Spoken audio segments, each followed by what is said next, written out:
Olá, hoje nós vamos estudar a unidade 3 com a matéria de fisioterapia no pré-natal, avaliação e preparação para o parto. Quais são as alterações comumente encontradas na gestante? Mudança do centro de gravidade, pelo peso da barriga, e com o passar da gravidez vai aumentando ainda mais essa alteração, vai pesando ainda mais para frente. Vai aumentar a elastina, e com isso vai aumentar a elasticidade. Por quê? Para conseguir acompanhar essa mudança da barriga, claro, mudança da barriga e principalmente no assoalho pélvico para o bebê poder passar no final da gestação, na hora do parto. Então precisa ter muita elasticidade, tanto muscular quanto dos tendões e afins. E aumento das demandas cardiovascular e respiratória. Quando a mulher engravida, ela tem que ter sangue para ela e para o bebê e para a placenta. Então, é muito importante lembrar dessa parte cardiovascular e, obviamente, da respiratória. Ela vai ter que... A respiração da gestante é muito diferente. Então, ela precisa... além de respirar mais vezes, ela tem uma dificuldade respiratória porque tem um peso na barriga dela. Então, qualquer pessoa que tenha um peso em cima da barriga vai ter dificuldade para respirar. É mais difícil. Tem uma resistência. Então... o pulmão dela, o diafragma dela tem que fazer mais força, os músculos respiratórios têm que fazer mais força para ela conseguir respirar. Então é importante lembrar disso na hora de fazer a fisioterapia. Como é feita a avaliação? Temos que perguntar a idade gestacional, de quantas semanas ela está, e o histórico obstétrico. Já teve alguma perda gestacional? Tem alguma doença específica da gestação? Tem diabetes gestacional? Se ela tem pressão alta? Tudo isso é importante.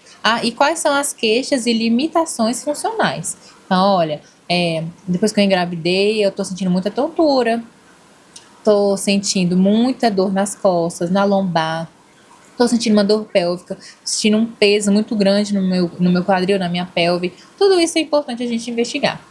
E como eu falei, é comum encontrar dor lombopélvica, edema, principalmente nas pernas, e função urinária, que fica alterada por causa da pressão do bebê, da placenta e do aumento do útero, do aumento do sangue também. E perguntar para ela qual é o nível prévio de atividade física, se antes da gravidez ela já fazia alguma atividade física. Por quê? Se ela já fazia, a gente pode fazer uma atividade um pouquinho mais intensa para ela. Agora, se a mulher era sedentária antes da gestação, a gente não vai passar para ela uma atividade intensa. A gente vai fazer uma coisa muito tranquila, até porque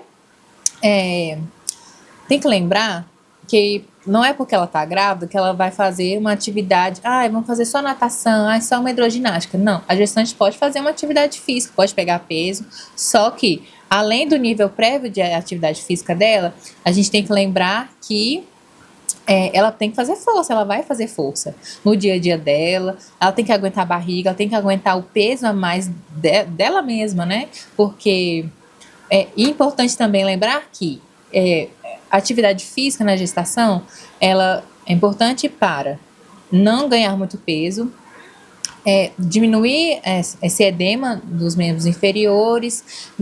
Se a paciente tiver, por exemplo, diabetes gestacional, vai ajudar no controle da glicemia. Então, tudo isso tem que ser levado em consideração para o nível de atividade que nós vamos fazer com ela.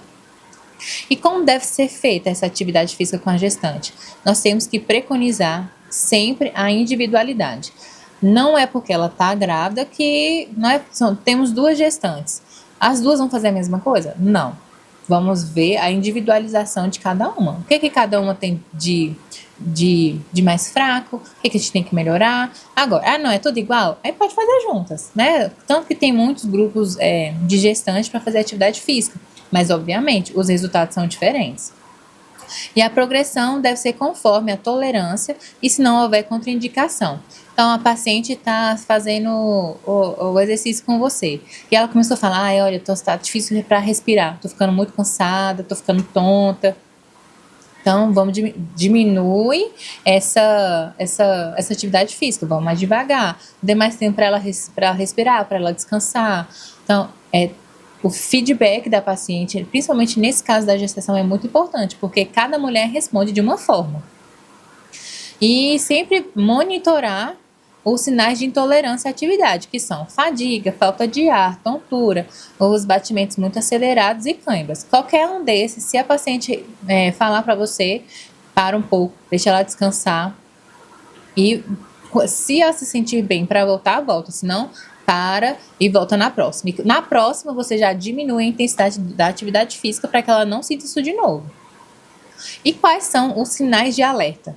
Sangramento vaginal, perda de líquido suspeita, contrações regulares ou prematuras, óbvio. Se ela não tiver na época de ter as contrações, é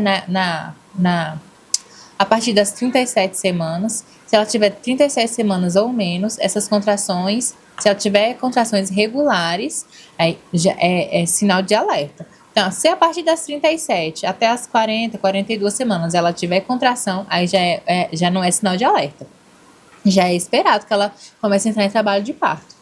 E se ela tiver uma dispneia importante, né, uma falta de ar, dificuldade para respirar, dor torácica ou tontura, síncope, se ela chegar mesmo, obviamente, a desmaiar, é um sinal de super alerta, e alteração obstétrica que exige avaliação. Então, se ela tiver pré-eclâmpsia, se ela tiver diabetes gestacional, se ela tiver qualquer outra doença específica da gestação, qualquer doença, alteração obstétrica, é importante a gente ficar mais alerta ainda. E a dor lombopélvica, que começa pela educação. A gente conversar com o paciente e explicar é muito importante porque para a gente pode ser óbvio, mas para o paciente muitas vezes não é. Por quê? O que é muito comum, né?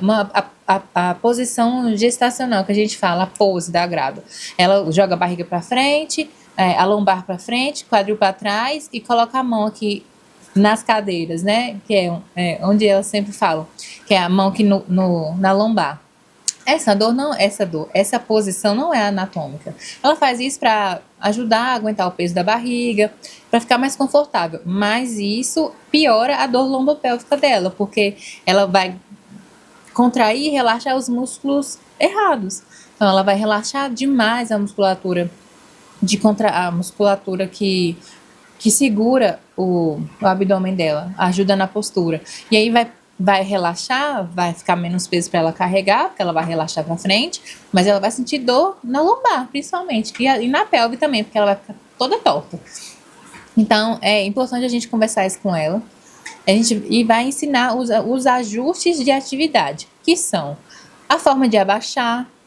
Tem que abaixar? É só fazer uma extensão de tronco? Não, agacha e pega, não tem problema nenhum gestante se agachar, não vai causar um parto prematuro, pelo amor de Deus.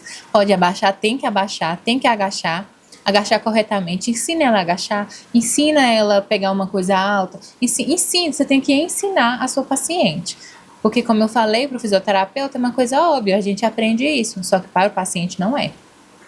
E aí a gente vai treinar mobilidade e fortalecimento conforme a tolerância, né? Obviamente, gestante a gente tem que ter mais paciência. Então, às vezes na sessão passada ela tinha força para carregar 5 quilos. Nessa ela não tá legal, tá cansada, não dormiu bem, a barriga tá pesada.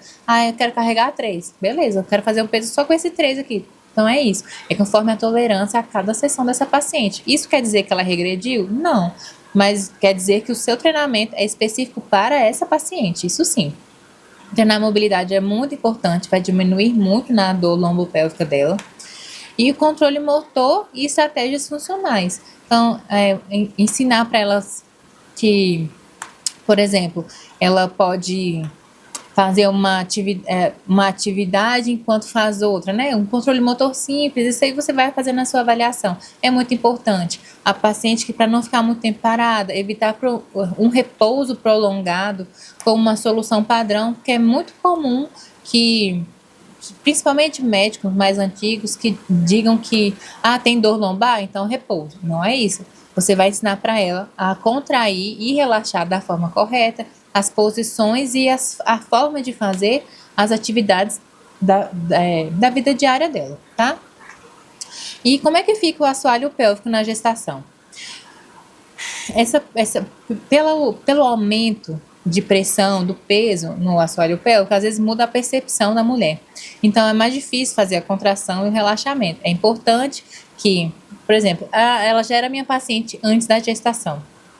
Agora, na gestação, ela perdeu a percepção, ela não está conseguindo contrair, não está conseguindo relaxar, então volta o tratamento e ensina ela a fazer tudo de novo nessa fase. Né? A fase da gestação é uma coisa completamente diferente, então recomeça. Como é que está a coordenação com atividades funcionais? Ela está conseguindo, por exemplo, segurar o xixi até chegar ao banheiro? Não, não tá. Então a gente vai tratar essa incontinência urinária.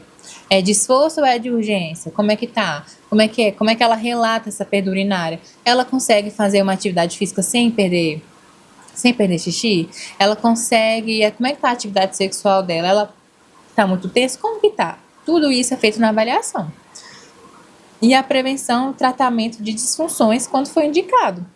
Né? Se ela apresentar alguma disfunção, alguma dessas disfunções que eu falei, aí a gente vai tratar especificamente. Às vezes a gestante não tem perda urinária, não tem hipertonia, não tem nada disso. Então nós vamos fazer um treinamento funcional para que ela tenha força, para que ela tenha disposição, para aguentar até o final da gestação. E é importante a gente ensinar para ela controlar o assoalho pélvico, não apenas fortalecer. Pode estar fortalecido, mas ela não consegue contrair e sustentar, né? Contrair, sustentar e relaxar. É muito importante. E a respiração com a consciência corporal. A respiração confortável, evitar aquela respiração curtinha, né, que causa hiperventilação. Porque essa respiração curtinha ela é muito divulgada em filme, novela, enfim. Essa não é a forma correta de se respirar, em momento nenhum. E a gente vai ensinar também uma redução da tensão específica. Muitas vezes a gestante está muito preocupada, são muitas coisas que a gestante pode passar. E isso pode gerar uma tensão exacerbada, que vai influenciar em todo o corpo dela. E a coordenação entre respiração, movimento e assoalho pélvico. Claro, muitas vezes isso é difícil para a pessoa assimilar na cabeça. É por isso que o tratamento, você não pode prometer uma resolução rápida. Ó, nós vamos trabalhar isso aqui e eu vou te curar. Não tem como. Porque cada corpo vai reagir de uma maneira. Então, essa coordenação dessa associação da respiração, do movimento e do assoalho pélvico, da contração ou do relaxamento, é muito, muito difícil. Então, leva um tempo. E muitas vezes algumas pessoas não conseguem. E como é que é a preparação para o parto? O que a gente faz? A gente vai fazer educação sobre posições, mobilidade, a gente vai explicar para a paciente tudo isso, a importância das posições, né, que ela tem toda a possibilidade de se posicionar e de se mover como ela quiser, não tem mais obrigação de ficar naquela posição de litotomia, aquela posição com as pernas para cima. A gestante hoje ela tem total autonomia para ficar na posição que ela desejar e ficar mais confortável para ela. Claro, se isso não for causar algum mal para ela ou para o bebê, ela tem total autonomia para isso. E nós vamos treinar as mudanças posturais. Vamos ensinar essa gestante a ficar deitada, para sentada, diretada de lado, em 4 apoios, em todas as posições que forem necessárias para ela. E as estratégias de conforto. A paciente está com dor, o que a gente pode fazer para ajudar? É um TENS? É uma massagem? É uma bolsa quente? O que a gente pode fazer para ajudá-la? E a participação ativa da gestante. Ela vai falar se ela está gostando, se não está, se está ajudando, se está piorando. O nosso trabalho no parto, a preparação para o parto, depende da resposta da gestante. E quais são as orientações essenciais? Nós temos que reconhecer os sinais de alerta precocemente, que eu já falei, movimentar a gestante de forma segura. A gente tem que ter segurança com essa gestante, para que se ela tiver uma síncope, se ela começar a passar mal, a gente tenha total segurança para dar conta do que está acontecendo. A gente não vai deixar ela cair no chão de forma alguma, ou qualquer coisa parecida. Nós temos que evitar o medo desnecessário do movimento. O que é isso? Eu estou gestante, não posso me mexer. Eu tenho uma dor específica, eu tenho muita dor, não quero me mexer. Temos que ensinar essa gestante que movimento é cura. Então, fisioterapeuta que aceita o paciente o paciente ter medo demais, não está fazendo seu trabalho correto. O movimento é cura, a gente precisa movimentar esse paciente, precisa ensinar que não tem problema se movimentar de forma correta, claro. E manter a comunicação com a equipe obstétrica. Então, se o médico falar, olha, não pode fazer isso aqui, não pode fazer isso, ou a enfermeira falar também, a gente tem que escutar, tá? Nosso trabalho é multidisciplinar, principalmente nesse caso. E o pré-natal fisioterapêutico é preventivo e funcional, sempre voltado para a funcionalidade da gestante. E segurança vem antes da intensidade, como eu já falei. Se a intensidade está alta, muito bom, legal, tá conseguindo fazer um monte de coisa, mas ela está passando mal, então diminui a intensidade. Isso não é importante. Importante é ela fazer a atividade e permanecer em segurança. E a conduta acompanha a evolução da gestação. O que é isso? Se no começo da gestação ela fazia tal exercício, no final ela não vai conseguir, muitas vezes, por causa do tamanho da barriga, pelo cansaço, por vários fatores. Então, a conduta não é do começo ao fim a mesma, só porque ela está gestante. A gestante é uma no primeiro trimestre e a gestante é outra no terceiro trimestre. Agora nós vamos falar sobre a perinatologia. O que é?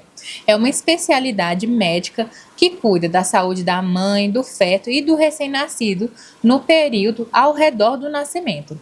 Então, é a união da obstetrícia com a neonatologia para acompanhar gestações complexas ou de alto risco, garantindo um parto mais seguro.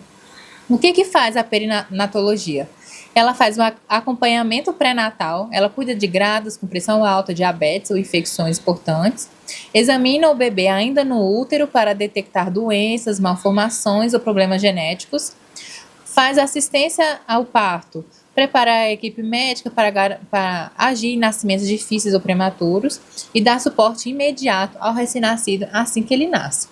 Então, é uma parte mais específica, né? Não é a mais comum, mas é extremamente importante, tanto para a mãe quanto para o bebê.